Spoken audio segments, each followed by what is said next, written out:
Hello, everyone, and welcome back for another episode of the Outdoor Adventure Series podcast.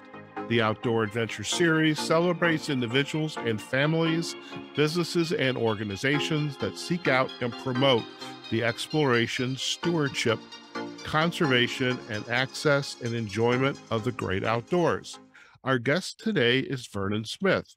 Vernon provides communications leadership for the National Oceanic Atmospheric Administration's Office of the National Marine Sanctuaries, whose mission is to conserve and protect special places in the ocean. Now, the National Marine Sanctuaries are celebrating 50 years of ocean conservation and stewardship, and I had the great pleasure to meet Vernon. I think it was back in April with his colleague, Grace Botita Williamson, when they presented to the Outdoor Writers Association of America's virtual meeting that we have once a month. And I thought to myself, wow, I need to do some podcasts with the National Marine Sanctuaries. I reached out to Vernon, and as they say, the rest is history. So Vernon, it's a pleasure to have you on the podcast. Thank you for joining today. Howard, thank you for having me. It's a pleasure to be here.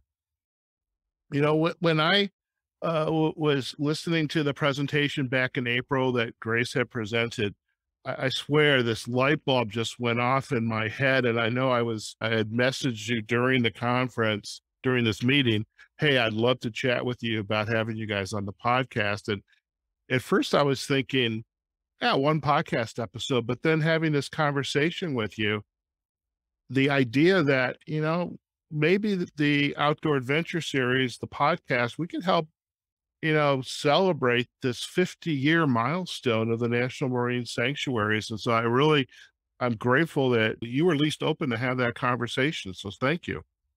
Well, Howard, I'm grateful that you were open to having us participate on your podcast, because we really appreciate, the opportunity to talk to people who may not be familiar with National Marine Sanctuaries the way that they may be familiar with the national park system. And, we believe that we're just as special as the national parks. And as you mentioned, we are celebrating our 50th anniversary, and we've got lots of things going on, lots of reasons to celebrate. And so I'm really, really thankful and appreciative to have this opportunity to speak with you and your listeners. Fantastic. Now, I would love to have you share with our listeners some examples of some of the great, teammates at the National Marine Sanctuary who are going to be joining us on the podcast. But I don't want to be remiss, because you and I actually have 1 degree of separation, from a certain city in this country. But I would love if you could at least share a little bit about your background before we dive more into the marine sanctuaries. Tell us a little bit about yourself. Well, sure, Howard. Before I joined the Office of National Marine Sanctuaries, I was a member of the news media. I was an ink stain wretch, so to speak. I was a newspaper reporter and editor for more than 20 years. I've worked at newspapers in Florida, in Michigan, in Texas, and I've covered a lot of interesting beats, and I've had a lot of interesting assignments that have taken me all across the country. But one of the things that has always been a constant for me has been my interest in environmental conservation, my interest in the ocean and lakes of the United States. And so when I decided that I was ready to try something different and move to Washington, D.C., one of the things that I pursued was this job that I have now at the Office of National Marine Sanctuaries. And if I'm being honest, Howard, Please do. Before I joined the Office of National Marine Sanctuaries, I didn't even know that National Marine Sanctuaries existed. I knew of some of the places like Monterey Bay and Florida Keys, but I didn't realize that these were National Marine Sanctuaries. And so one of the things that really motivates me and drives me now is to try to do everything I can to bring these places to the attention of fellow citizens and people who just may not realize that they have probably at some point in time experienced the beauty of these places and never realized it. So that's my job, my mission at NOAA's Office of National Marine Sanctuaries. That is fantastic. And I can actually empathize with you. I grew up in the Detroit suburbs, and I suspect that for our listeners, that's kind of the degree of separation between Vernon and I. When he was in Detroit, I was in Detroit. Who knows? We probably crossed paths at a American Coney Island or a Delicatessen or Shields Pizza or Buddy's Pizza. Who knows? Or a Tigers game. Or a Tigers game. This was, yeah, this was the old stadiums. This would have been the old stadium still. All right. Absolutely. On Trumbull. I love it. We probably did. My experience or awareness was actually very similar. First of all, I did not know that the National Marine Sanctuaries existed. I knew that there was the Florida Keys. I know people go out down to the Keys to go diving. Growing up in Michigan, obviously we have the Great Lakes, and I know there are a lot of places where there are shipwrecks, and I know fishing, diving around those shipwrecks, around the bridges, and is just very popular. But I never knew until this meeting back in April that there were actually National Marine Sanctuaries, and really starting to plan it with you, how we're going to interview, who we're going to interview, which sanctuaries perhaps will be a part of this conversation on these podcasts. I'm like, oh my God, there's a whole other world out there. And I wish I had 20, 30 years back to explore these, but you got to, you do with what you have. Okay. But, and I also discovered, Thunder Bay, and actually my brother, I think I told you, my brother-in-law is from Thunder Bay, Alpena, which is where the Thunder Bay National Marine Sanctuary is. And I'm thinking, oh, wow. Gee, I wonder if the folks at the sanctuary know my brother-in-law's family, but that's a whole other story. But I love that these sanctuaries exist.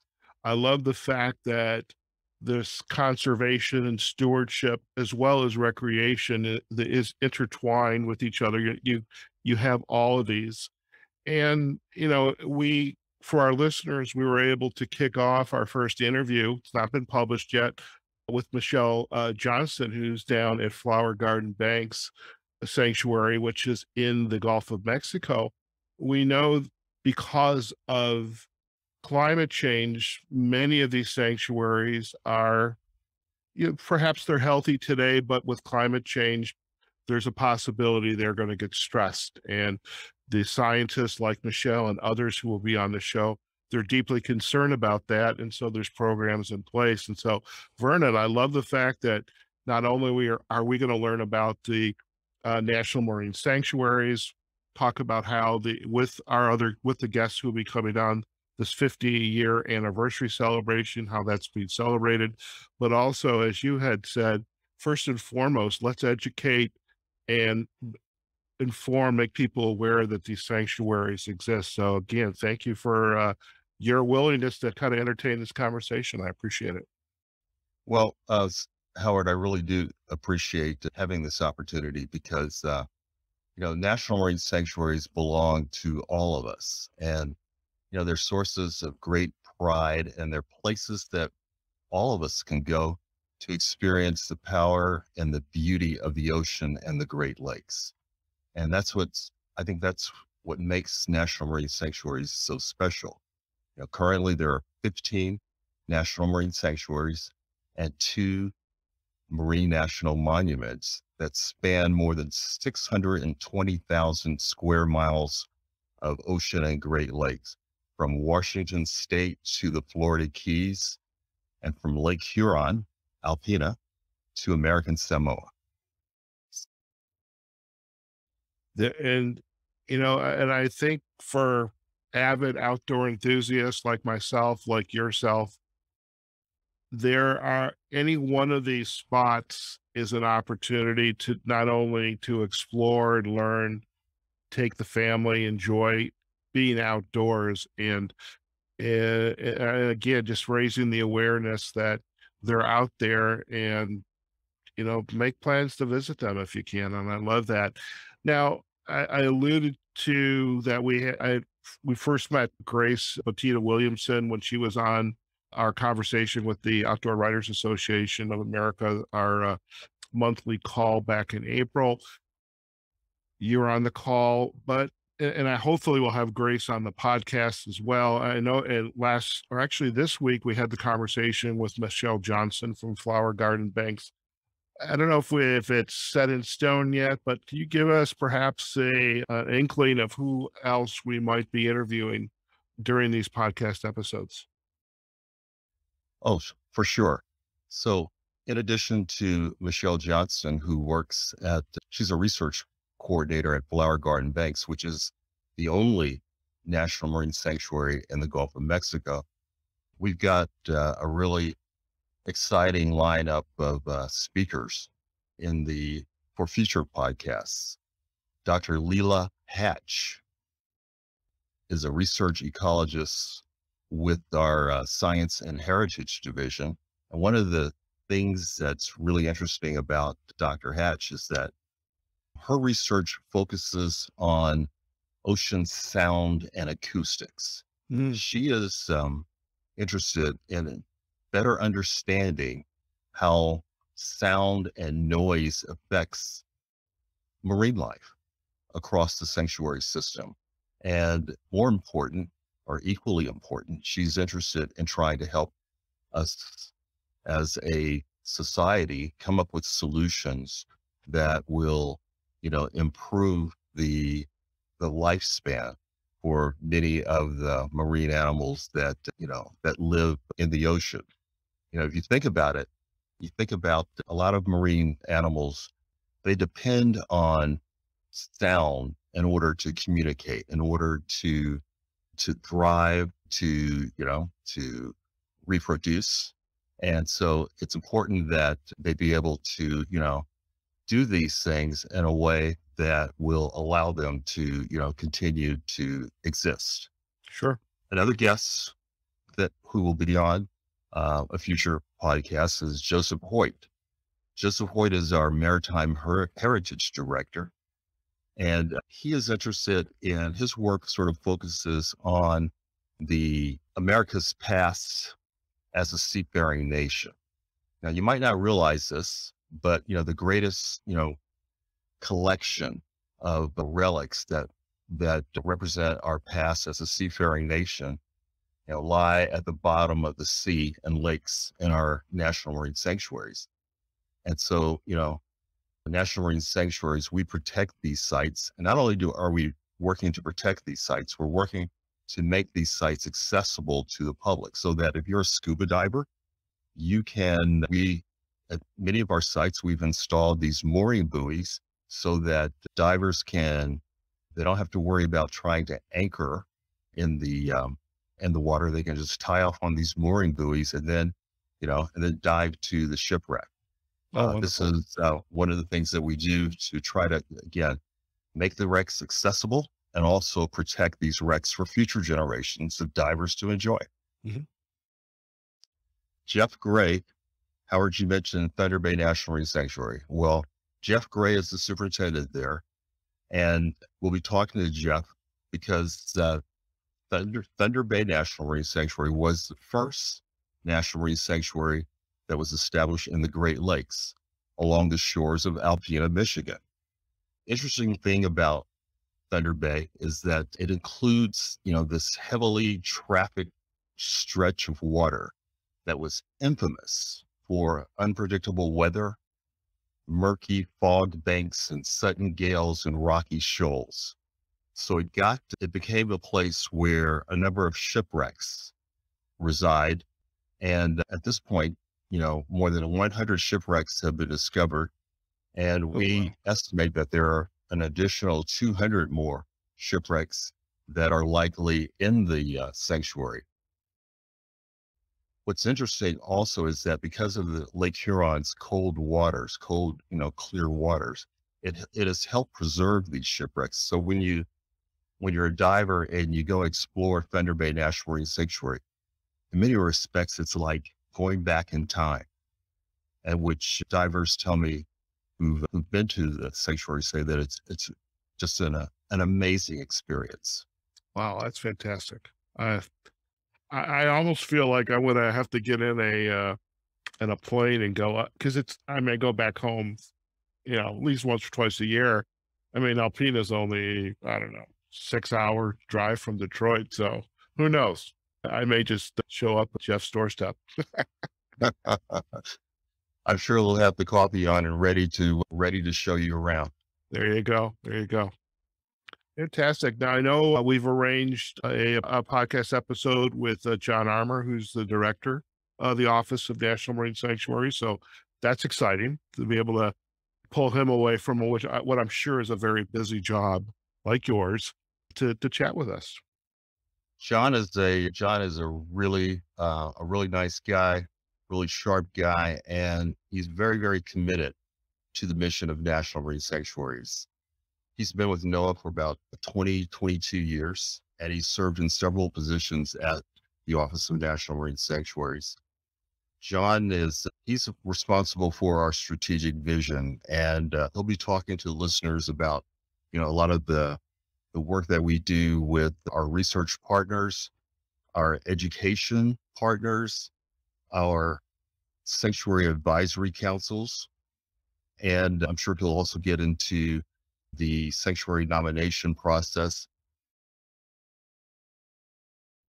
John will also, I suspect, be interested in talking with your listeners about things that they can do, things that you and I can do to protect the ocean, opportunities for us to volunteer, and this is an important point, I think, Howard, even though we may not live on an ocean shoreline, we all have an opportunity to make an impact, make a difference, because, the lakes and rivers, all of those rivers eventually flow into the ocean. And so that's why it's mindful that, we think about things like, the pesticides that we might apply to our backyards, and, how do we dispose of motor oil and other chemicals, because, we don't want to see any of that end up in the ocean. Sure, sure.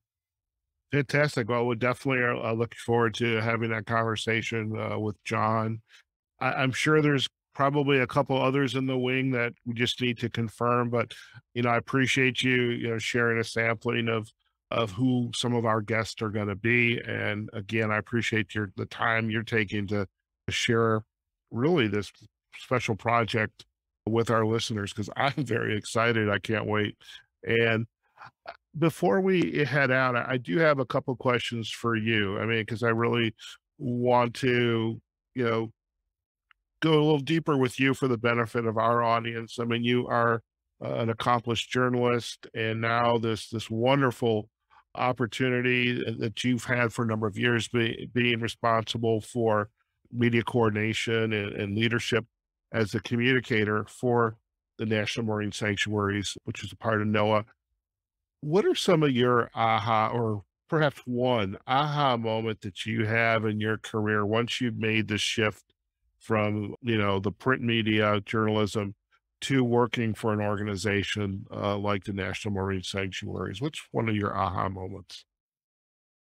Well, I think for me, when I was a journalist, the thing that motivated me was, the opportunity to go out into, the community and, cover stories that hopefully would inform and educate and, help my fellow citizens in their, as they go about their daily lives.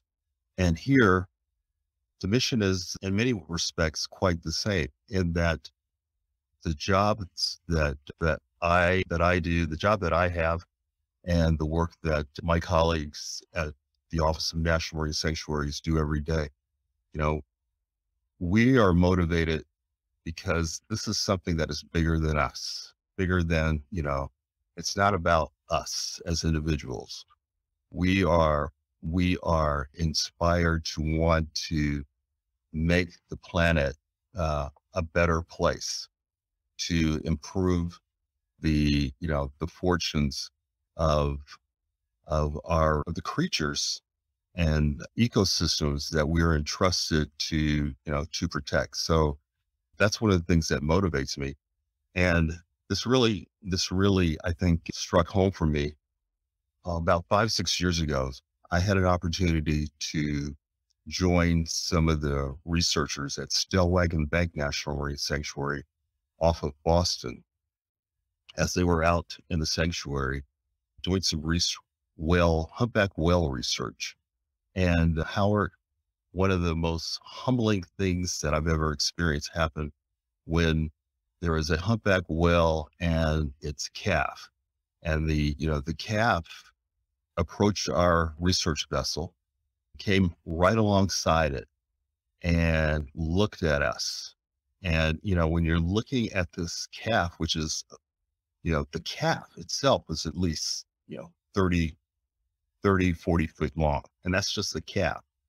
And you're looking at this creature and you're thinking, oh my God, this is just so amazing. And to think that, I have an opportunity to try to improve the conditions, to try to help, this whale and its calf continue to thrive.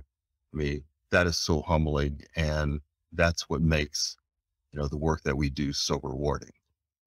Wow, it's fantastic. And I have to share, I'm envious, Vernon. I had the opportunity a couple months ago to interview a director of Gotham Whale.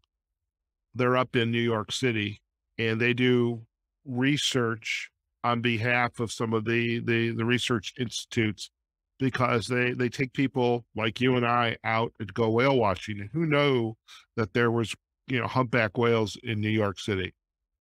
But the fact, and I'm thinking, I have never seen a whale outside of, beluga whale at the aquarium in Chicago, or, an orca at some other park, man-made park. But the fact that you've seen this whale, the calves, and I'm thinking, it's up there with the Northern Lights and an African safari and seeing lions and elephants. It's like, I need to see these. And it just, because I know, much like I shoot the Milky Way and I see the stars, I'm in awe of the stars, but I'm equally in awe, as I'm sure many of our listeners are, in awe of what's available to us right here on the land. And that story just kind of hits home. It's like, I so want to see that. I so want Howard, I hope you and your listeners get an opportunity to do just that. There's nothing quite like being out on the water, being in the environment of some of these, amazing creatures. And you just realize, just how small we are as human beings when you see, a majestic humpback whale. Yeah. It's an experience that I will never forget. I can imagine. I can imagine. Now, Vernon, before you head out, and again, I want to thank you for your time. We've probably gone over a little bit of what I estimated for us, but I hope you're okay with that. But any final insight that you would like to leave with our listeners about your work, what you have learned, your journey, that you think they would benefit from? Because you've had a couple different hats on in your career, and this wonderful work that you're doing now for this wonderful organization and the service, the government service, the public service that they're providing. But any insight that you would like to leave with our listeners? Well, I think it's probably something that many of your listeners have heard before, but I think it's true. And that is that if you can find work that speaks to your passion, it really doesn't, it doesn't feel like work. Now, let's be honest, working, in government, has its ups and downs. There's, there's the bureaucracy part of government that I don't like.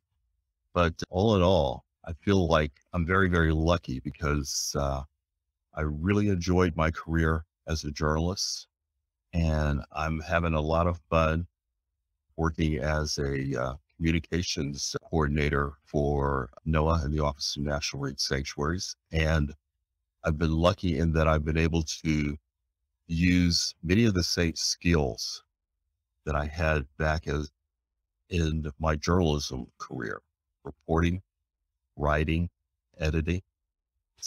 Those skills were transferable to my current job. And I think that if people should, who are contemplating a career change, it's probably a good idea to think about, to do some sort of a personal skills assessment and just sort of see, what skills that you have that are, potentially transferable in another arena.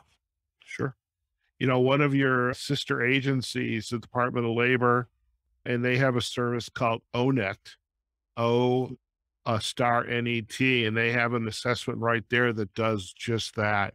And I take a lot of my career coaching clients there because if they're uncertain of what, based on their skills and interests, what they can do. And so I love that you just shared that because, it certainly extends to other services valuable services that the government provides. So thank you for that. One final item, if our listeners would like to learn more about you, NOAA Office of National Marine Sanctuaries, where are the best places for them to go? Howard, the best place for listeners to go would be to our website, sanctuaries.noaa.gov. Okay. Okay. And I And we're know also on, go ahead. and we're also on social media, on all the major social media platforms. Fantastic. And we'll definitely be providing the backlinks to the website and to the social sites as well. And, I've been perusing Facebook, Instagram, and YouTube to no end. I don't have a TV, so that's how I entertain myself. When I'm not working and producing podcasts, that's where I go. Vernon, thank you so much again.